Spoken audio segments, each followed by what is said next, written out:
So we'll do that. Go over here. And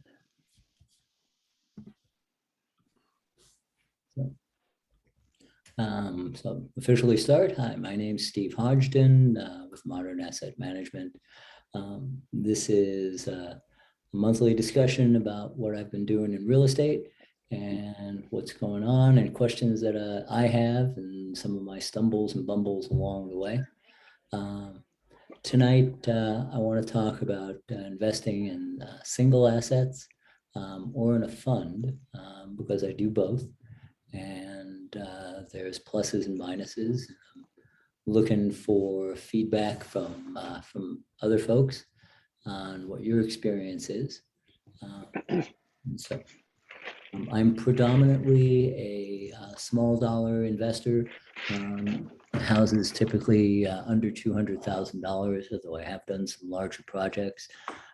We've built homes, we own mortgages, we own a loan company that does lots and lots of unsecured loans. I've got some rentals and I fund flippers and provide bridge loans at what I believe to be a fair interest rate. And the three areas that I have experience in growing are Alexandria, Louisiana, and we'll have a chat with LaDacia tonight, Pensacola, Florida.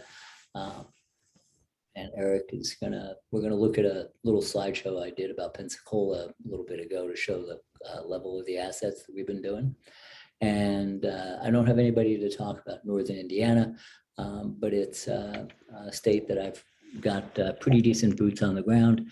And we have a project that we're working on now. I've got two pretty big transaction loans, transaction funding loans in Indiana right now.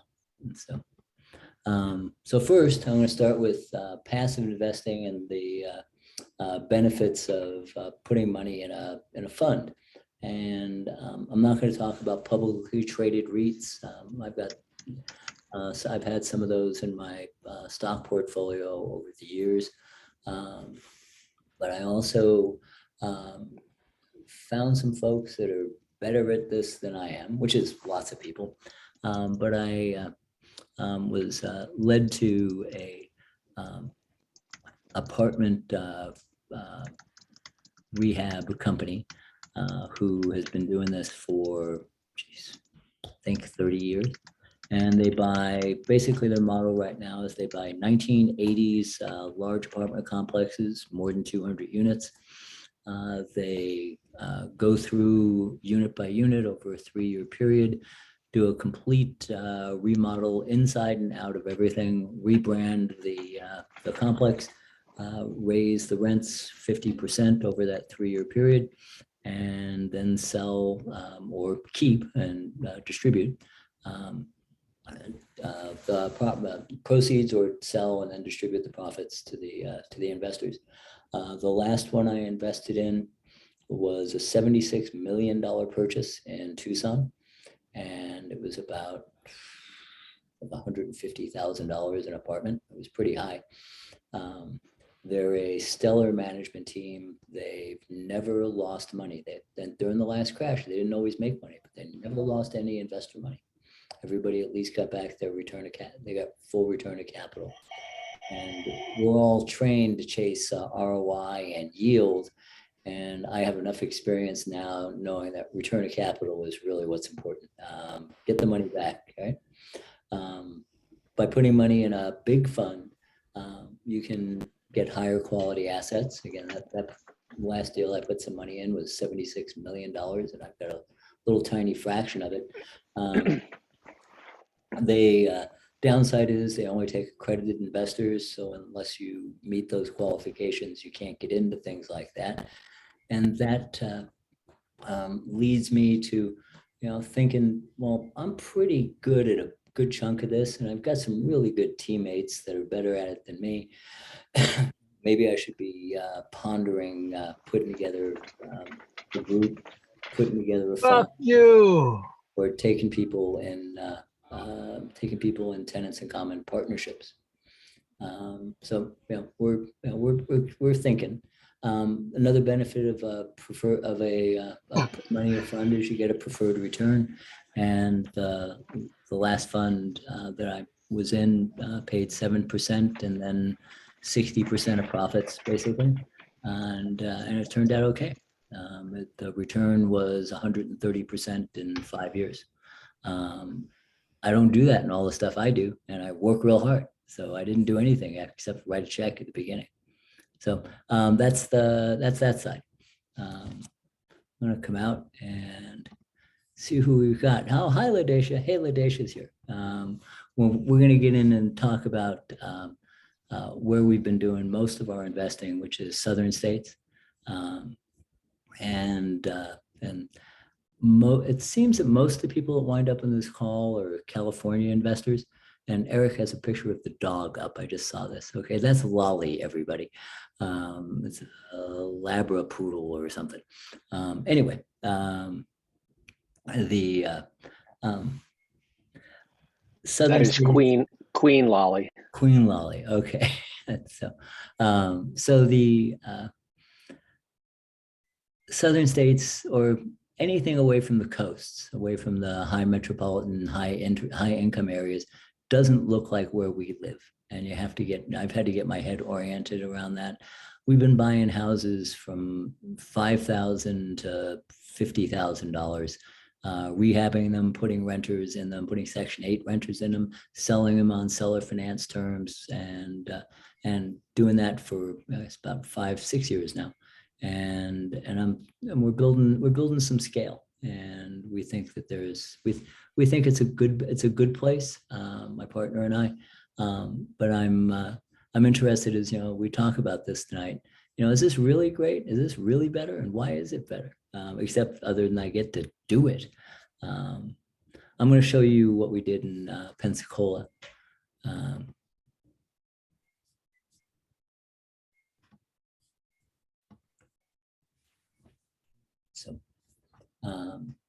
We did our first purchase in Pensacola 6 years ago. It was a house we bought for, I think, $30,000, and just recently sold it for $70,000 after collecting rent for most of those 5 years. It had some vacancy a little bit here and there. Isn't this beautiful? This may turn into either 3 duplexes, or maybe a 12 or 14 unit apartment building. It's an acre in a residential neighborhood in Pensacola. It's at the end of a street, and it was never completed. It's an acre, and there was a broken down, storm damaged motorhome, not motorhome,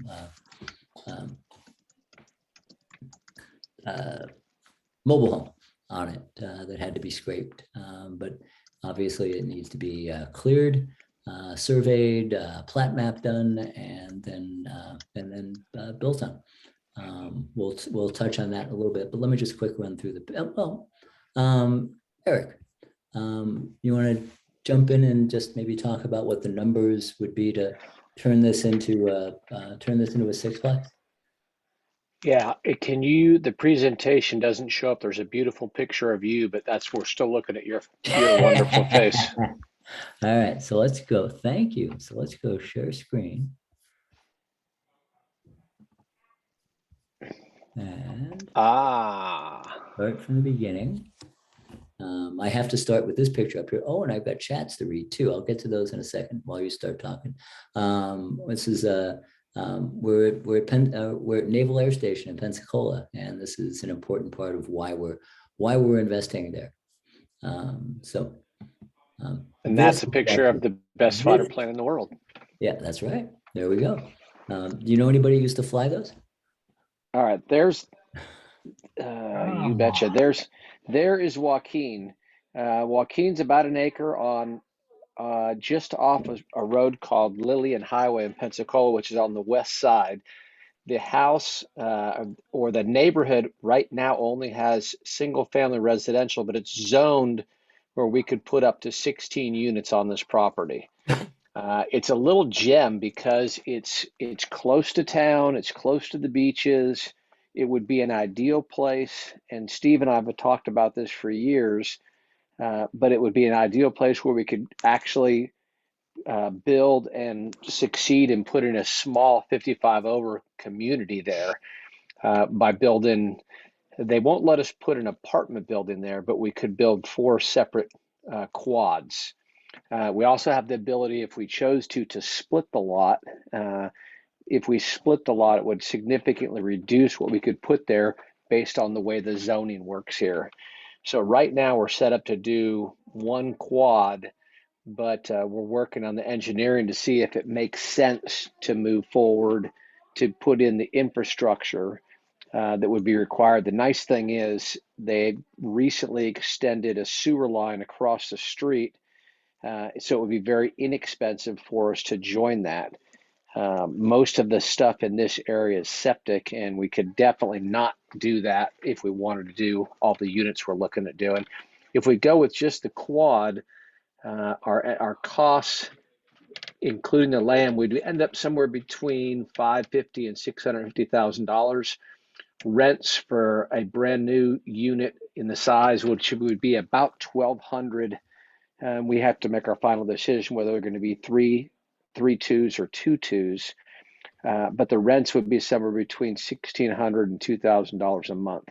And I'm sure in most parts of the country, rent is not only gone out of control, but hard to find places. But here, people don't even advertise. You have to know somebody in order to find a place that's available. There's just such a massive shortage of rental units right now that they're super easy to rent. So we just have to make our final decision on are we going to go all the way and try to take it out into the full 16 units, or do we just do the easy route with 4?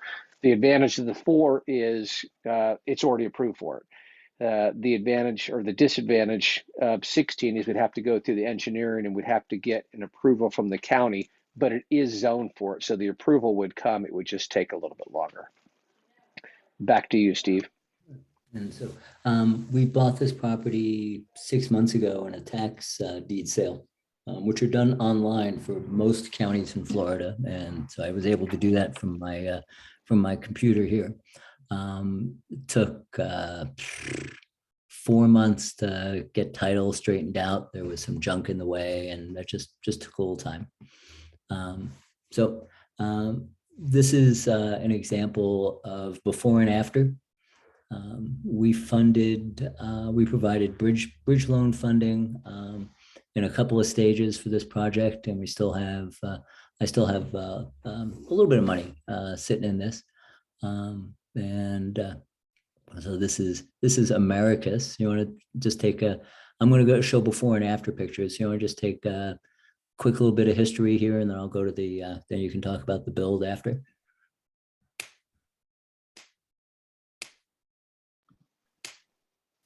Eric?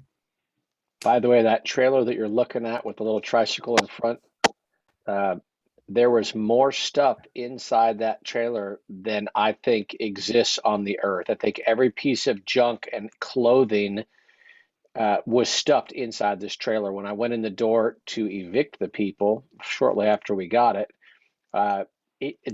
literally stuff exploded. There was so much stuff in there. I don't know how they got everything in there that they got in there, but when I told them that they could leave and not have to pay their rent, they were so excited. And I was so excited to have them gone. It was not a wonderful place.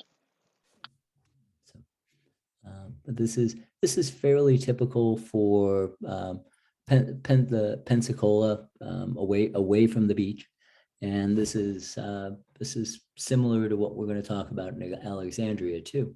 Oh goodness, we can get rid of that. And this is what you put there in place. And so this is 1,200 square feet or 1,400 square feet? 1,200, Steve. 1,200. So this is a 1,200 square foot entry level property that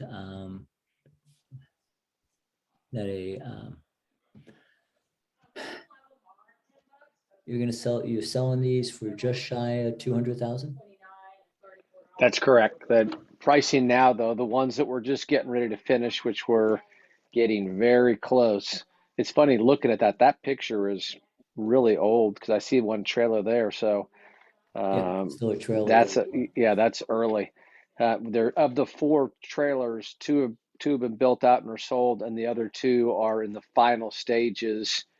One of them, there we go. See that white and black one? That one's pretty bad to the bone. I I I don't get credit for that because I don't do any colors, but my son happens to get credit for that because that's the one that he's actually going to be moving into, which will reduce our profit slightly. But Just a hey, little. get him started with a bang. But yeah, a big transition from what was there to what you're looking at now. But the one on the far right, which I think you got one more picture, Steve, that we're probably going to put on the market at Oops. two. Nope. Oop, Oops, nope, I went too okay. far. But we're going to put it on the market at somewhere between 230 and 240. And when we sold that blue one, the brick one there to the left, that's on the north side, we sold for 185. The blue one was 195. Logan's will be in excess of that, and then the one to the right that we don't see yet is going to be 230 to 240. Also, we did add a garage on the follow-on two builds.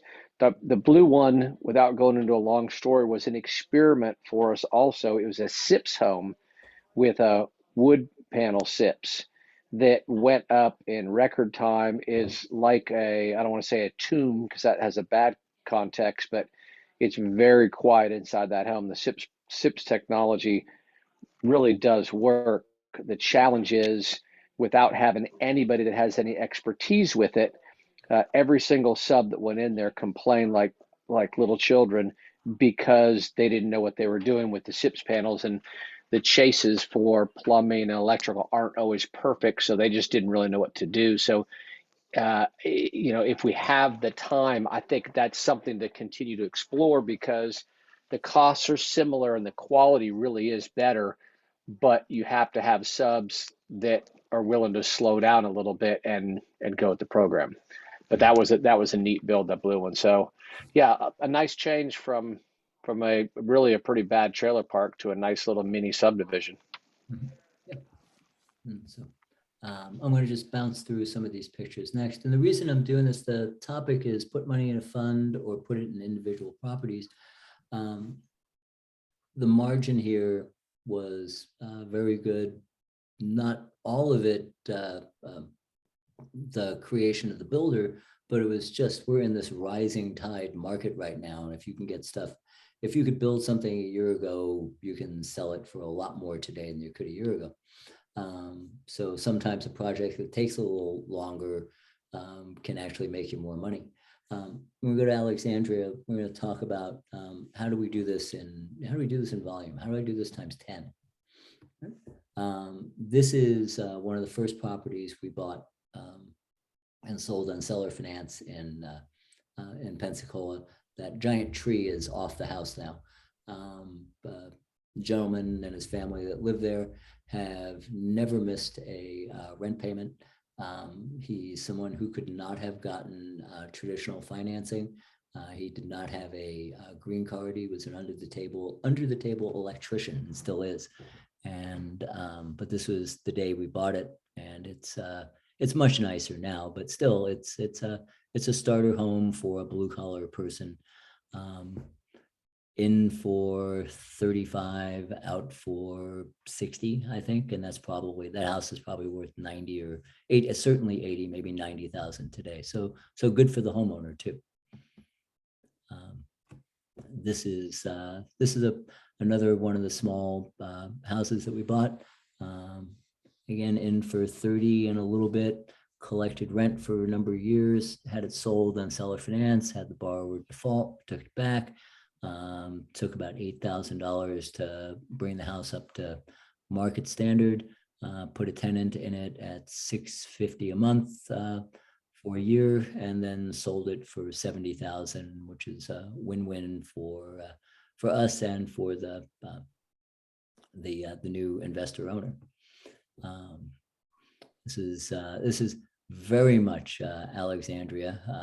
Ladesha, who's on this call, knows that I like things. I like things made out of bricks, and because they don't blow away. And those of you that any of us that follow the Weather Channel know that Alexandria has had some just horrific storms in the last couple of years. And this house, and if this house was in Alexandria, it may need a new roof, but the rest of it will be standing. This tenant rented for my process typically for seller finance is you've got to come pay, make your on-time rent payments for a year, and then we can have a lease option and you can buy the house. She's just great. She kept this house and is renting another one of ours. This one. And so she's got her mother in one house and she lives in the other. And it's this house was 100. This is a much better neighborhood. It was 175,000. It's worth 200 now, or no, 250 now. And it's an okay rental. It's a no muss, no fuss, just paying for itself. This was a example of a single family ground up construction we did. This was a couple of years back, a few years back, maybe 4 now. Sold this house for 250. It's probably 350 today. Just a fantastic design. You see the peaked roof. It has I think 13-foot ceilings in the main area. 450. 450. Oh my god. Yeah, the island's gone crazy. Okay, so there we are, back to the idea of a fund. If you had a fund, you would never sell anything. And and so anyway, that's that. And so let's see. We're back to the screen. So like I said, you can put some money in a fund. You can get a nice steady 7% return. When you go and tear apart all the numbers at the payout, it comes back to 50-50. We always seem to come back to 50-50, 60-40 kind of distributions when you factor in all the fees and the syndicator's share. But I've been focused a fair amount of time on affordable housing and looking for opportunities to have the government be my tenant. And so that's either through housing for retired folks, which is what we're talking about in Pensacola, and Section 8, which is a pretty active program in Alexandria.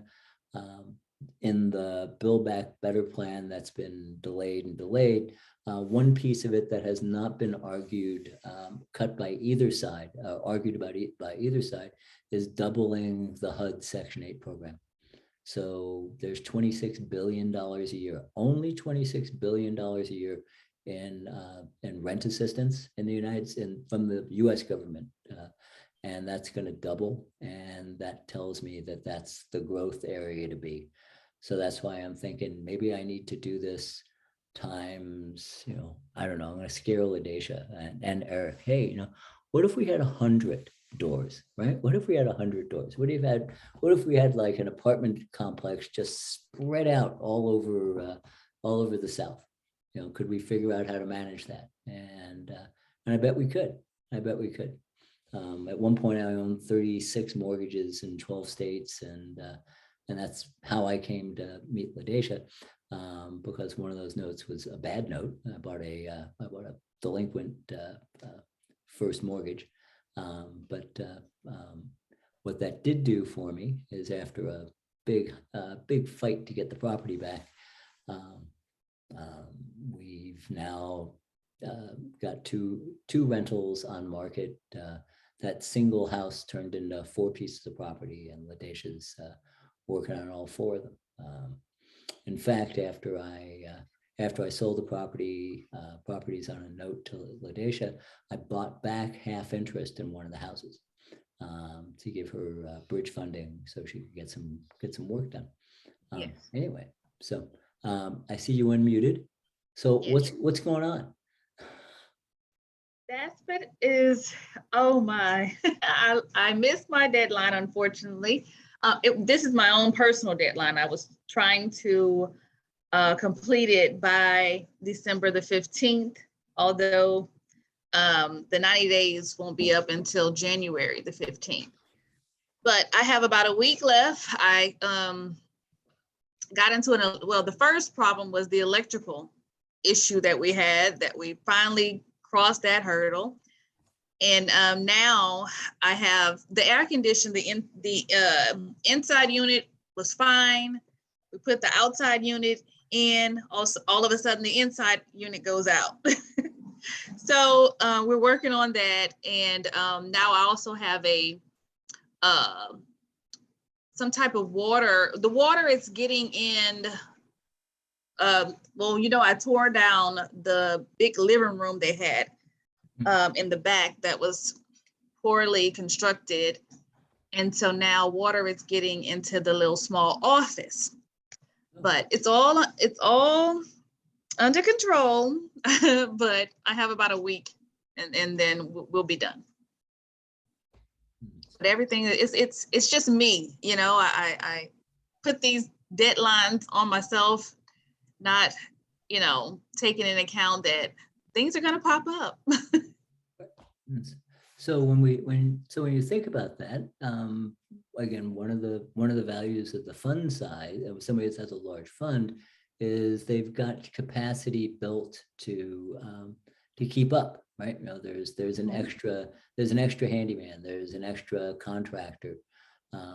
When we get small, like we're doing in Alexandria and in Pensacola, there's maybe two crews, maybe two crews and a half crew, and I think that if you're bigger, you get some overlap. You get to have three crews, and then you can keep on stuff. You don't have people, because there's always, like you said, something always goes wrong. As soon as you make a plan, throw the plan away, you're not gonna meet it.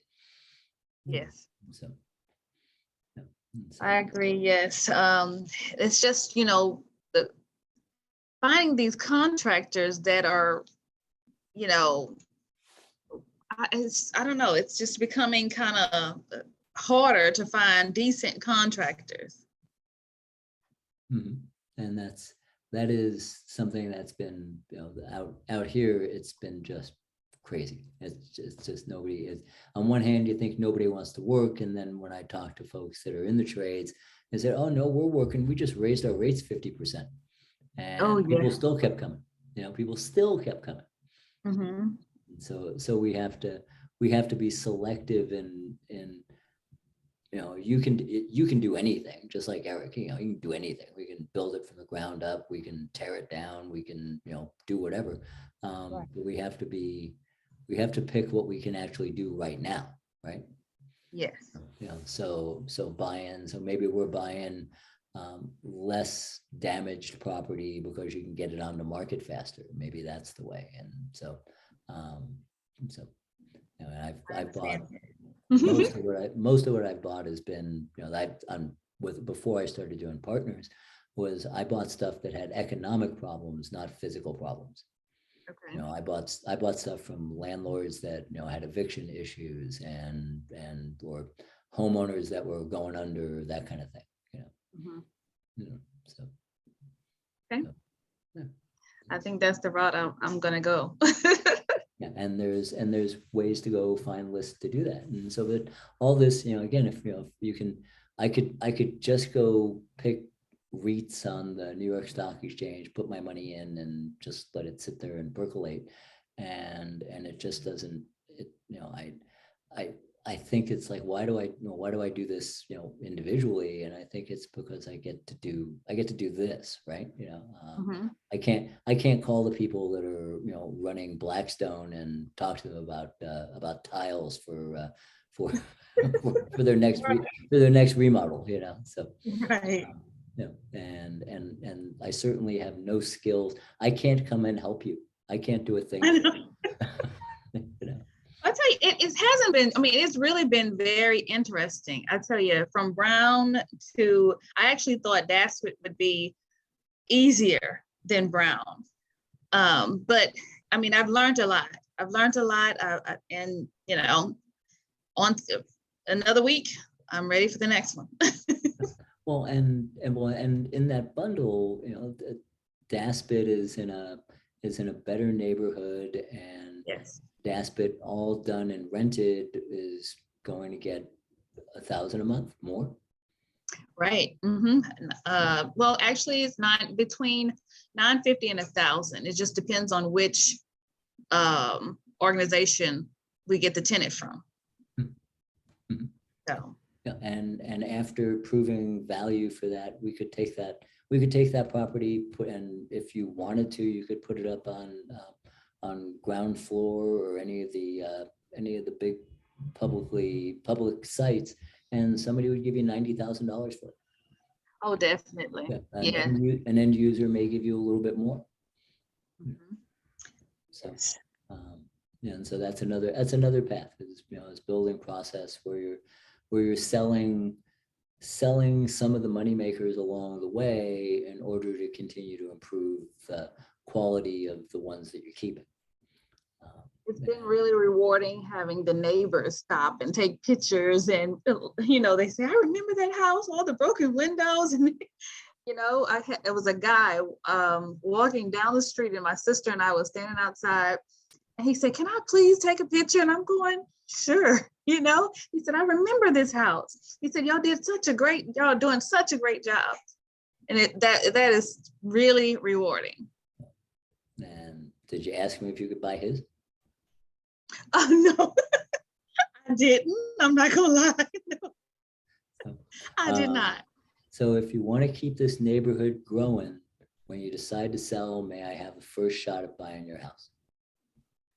Okay, I will do that the next time someone says it. I don't want you to sign, you know, don't have to, you know, we don't have to do any paperwork unless you want to take a deposit now, but I'll give you $100 today for just the right to match anybody else's offer.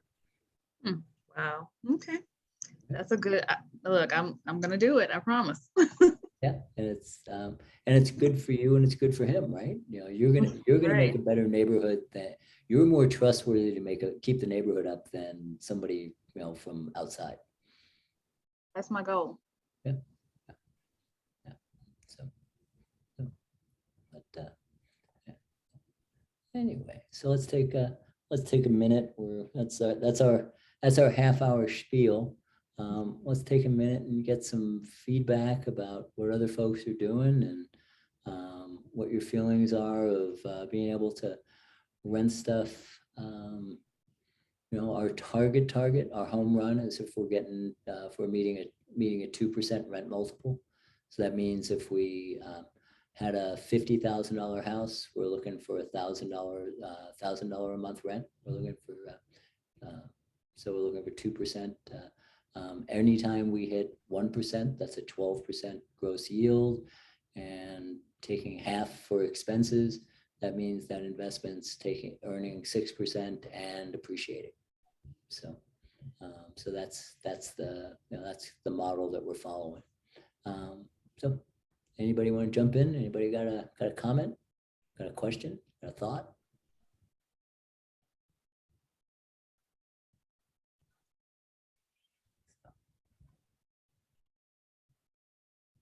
We're going to be done awful early unless other people want to talk. Oh, somebody just left. Put them on the spot and they left. So, all right. Well, while you guys are thinking about it, Eric and I are going to go see how many units we can put on an acre. We'll see if we can get a drone to put up there for this and take a look at the whole lot. I'll send you drone footage this week. There you are. See that? There'll be drone footage. Yes. And I'm going to go back, maybe shop some more tax deed lots. We've got that other one I bought is ready to go. I think you should tell everybody the very quick story about how you thought you had it and then you got outbid and how it came back to you. That was pretty interesting. Yeah. So the online auction format is a website called you put in the county name, it's realforeclosure.com, REAL foreclosure.com. It's in many states, and they run I think they run a great little program. They've got the two counties that are right where Eric is, and there's lots of stuff shows up there. So when the auction starts, they have a minimum bid you make, and the minimum bid was like 10,000, and I put in 60. And I think I bumped it up a little bit. I think I paid 60, almost 64, 63.9. And it's chunking along, and it's an automatic bidder. It's like eBay, and it's every bid goes up $100. So the computer's going boom, boom, boom, boom, boom, boom, boom, boom. And then there's a little pause, and suddenly the bids are in the 100,000 range, 100, 110, 120. Auction ends on the minute. So the computer stops on the minute. The next auction starts in another minute. And somebody got it for double what my bid was. And I was like, I really wanted this one. The bidders backed away and didn't fund, and they climbed back. There were two bidders that raced themselves up to the top. Neither of them met their minimum, met the bid that they made, and I was the third highest bidder. And so the next day I get an email. You have to fund it right away. You have to send a wire right away to pay for it. I keep $30,000 on deposit with the company or with the county, so that my minimum proof of funds, my earnest money deposits there. But anyway, it goes all the way back down. I get notice that I win the thing at 63.9. And then I get to look under the hood and see what the taxes were paid. So it was a tax bid.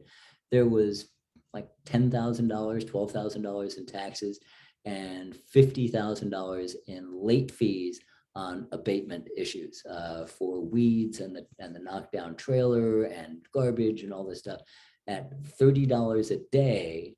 So each violation was $5 a day late fee. There were 8 violations, $40 a day times like 9 years. And so it was $50,000 in late fees. Subsequently, I find out that you can negotiate those. And we did on another property. Another property had a $13,000 tax environmental hazard bill, and they settled that for $5,000. It was even better. It's an interesting process. I'm learning more about it, and it's quite the game that the county gets some revenue out of. But yeah. And the other wrinkle there is post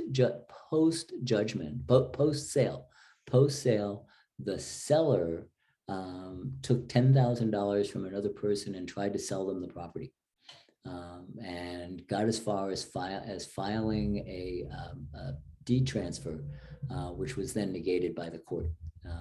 And I don't know what's going on between those two people, but they try to get in the way, and the title company jumped on it and made sure that we got clear marketable title. But anyway, yeah. So there's your short story long.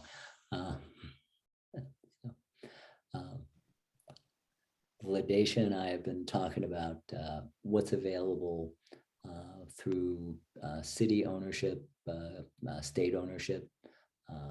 LaDacia, you just bought a lot adjacent to, is that Harris? Harris. Yeah. Mm-hmm. Yeah.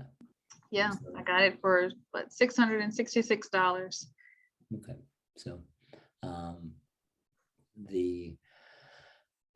in these towns that have had deep pain because of loss of jobs, so much of the properties have gone back to the government. There's all kinds of, a couple of big organizations that try to do things like take parts of blocks and turn them into parks and gardens and things. And but there's state-owned property that is sitting. If I was going to do it in Pensacola, we'd go down to the clerk of Escambia County and look through the list of of counter deeds that they own, that nobody bought at tax deed sale that they own back. I sent in an email today to the attorneys that helped me in Baton Rouge to ask them, so how does it work there? How does it work there? People, if you ask people the right way, people will, give you their vacant land because they're tired of paying the taxes on it, and they don't see any value to it. So this was a lot next door, and so now this gives LaDacia the start of controlling a neighborhood. Where we're at now is we need to go buy some mobile homes. We need to go buy some used mobile homes. I was going to ask you that, like, on where you built those houses on the mobile home lot, the pictures you showed earlier, what did you do with the mobile homes? Well, you blow on them, they knocked over. The rule is you want to buy a mobile home built after 1978. Okay. Right. That's when HUD rules went into effect, and they had. They're impossible to have moved. Yeah. I called every single mobile home mover within hundreds of miles of here. Nobody will touch them because they're not to code. And I can tell you firsthand, Steve, I didn't tell you about our latest foray into the demoing of a trailer just recently because we had, nothing better to do. So let's give that a whirl. But just know that if you decide to, Milton? Oh, I did tell you about that. Yeah. No, Logan, your son told me about it. Oh God, a double wide is twice what a single wide is. So if you bid to demo a trailer, you must know that it's a double wide, not a single wide. We took 80,000 pounds of building material to the dump over a course of 2 days and 19 different dump trips. So, LaDacia, if you can do something with the mobiles, that's awesome. But moving them is very, very, very, very challenging, at least in this area. So the path is connecting with a repossession company that already has the right trained people, the right insurance, and then buy ones that are newer. If we're looking, so LaDacia is on a path to improve her town. And putting a 1965 single wide on a lot is not improving her town. No, it's not. But putting probably doesn't even have a floor. Yeah, right. But putting a newish, call it less than 20 years old, mobile home, nice skirt, put a sun deck on it, do some stuff, and then taking a single mom and kids that are one step away from being homeless and putting them in there with government assistance is doing a home run. Yeah, and it's it pays well, and so you're doing well by doing good, and right. And I'm on this. I keep repeating this over and over. I'm wearing my Rotary shirt, one of my Rotary shirts today, because I just came back. So I live in Marin County, California, the richest next to Beverly Hills, the richest state in, I think, in the United States, maybe like Martha's Vineyard. And I was going door to door in a senior living center, handing out Christmas dinners. My Rotary Club every year hosts a Christmas party for the 50 residents in this center. This is 400 and something square foot studios. It looks like a Courtyard by Marriott hotel. It's beautiful. It's 20 years old. The waiting list goes on forever. The rent is 30% of your adjusted gross income. So Social Security, you're paying $500 a month, and you're getting a Section 8 stipend to fill in the rest. So it makes sense. But we're in a part of the world where basic standard home prices are now $1 million. And there's a whole bunch of folks that are Social Security poor. They're 70 years old. They can't stay here unless they have this kind of thing. But I was talking to the woman about so I was asking her the real estate questions, right? How much rent did they pay? Okay, when was this thing built? It was built when the Air Force base that was here was converted to public land and put out for sale to private developers. And the exchange was they had to put a certain number of affordable housing units in order to build the for-profit houses. So what they did is rather than scatter them here and there, they put up a senior center.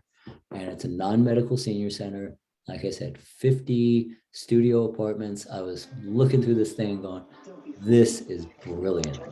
I had never looked at it in that perspective. I've been going there for years, bussing tables, singing Christmas carols, all that stuff. But I went door to door, handing out a box dinner, a little box of candy, and a Christmas card. And we did that for 40 of the 50 residents that were there.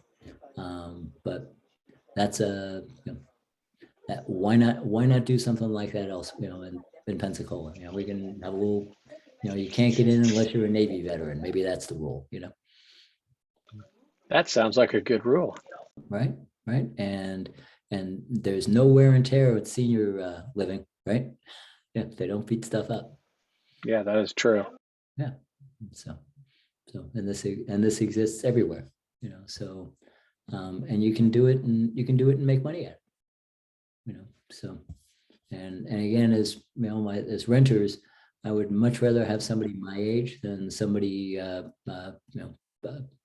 kid, rather than have a starter. I'd rather have somebody that's at the end of their time. So, but yeah, like I said, I'm gonna scare LaDacia again and say, what if we did this times 100? I mean, I need to go out with a bang, right? So You need to sleep anyway. yeah. I mean, what's if you can do 10, 100 is probably easier. Then it's a machine. It's a real machine. Yes. Yeah. And so, and it's Blackstone, I think, owns 150,000 homes across the United States. So there's better ways to do it. Roll them all into our own little fund and have everybody participate. Make the renters buy a share. So, anyway, coming up on 7 o'clock, coming up on the hour. Comments, feedback? Anybody got a better idea on what I should go do? Well, don't leave us now. No. Oh, no. Although I've been having a great time funding land flippers. I'm just having so much fun. Yeah. But it's buying in on January 1st and February 28th. It's gone already. It's like I just did one.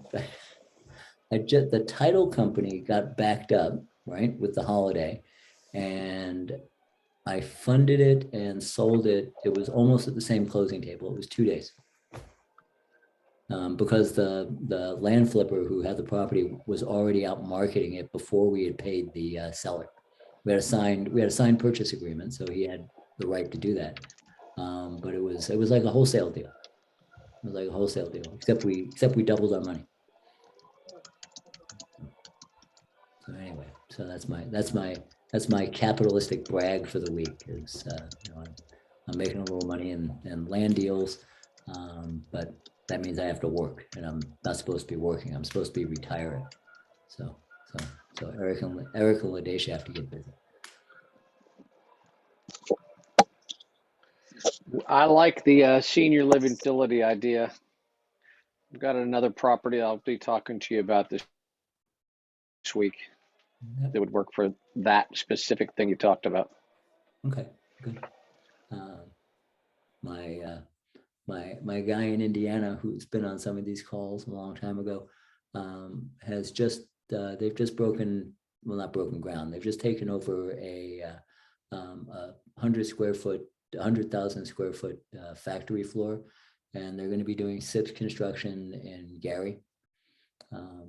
it's a spin-off from a company that in Reno that's been servicing West Coast with SIPS panels, structure panels for apartment complexes. So so they're going to be up and going. They're going to be up and going in another couple of months, and so we'll have a channel for those, getting them from Indiana to Florida and Louisiana might be an issue, but that's always just something to figure out. But in the meantime, we need to find Ladacia. We need to find some mobile homes to buy. We have to put some stuff on some dirt. Yes. All right, we need to start generating some rent. Truthfully, yes. I've been looking, but it's coming. It's coming. Yeah. But it's. I'm gonna go hard on the paint, and I'm gonna get it done. And what I've got to bring for you is the marketing piece that there's got to be a way to find these guys, and we just mail enough letters, we're going to catch them. But, Yes, I actually spoke with the guy today. I just need to go to the assessor's website and actually get the lot size. I should have done that earlier, but yeah, he had some mobile homes. He has some mobile homes that he's selling, and I need to go and look at them. That'll take me a day to do this. Just sit down and just get to work on that. Mm-hmm. Yeah, while you're not busy doing other stuff, right? Yeah, I'm wrapping up this other church that I'm remodeling. I'll be done with that this week, right before, well, not this week, it's Christmas. So next Wednesday or so, I'll be done with that. So yeah, got a few things I need to complete. So I think to bring us to a wrap, I didn't hardly talk about the what great fun I'm having investing in institutional real estate investment trusts. All I'm talking about is where can I find the next $25,000 house, right?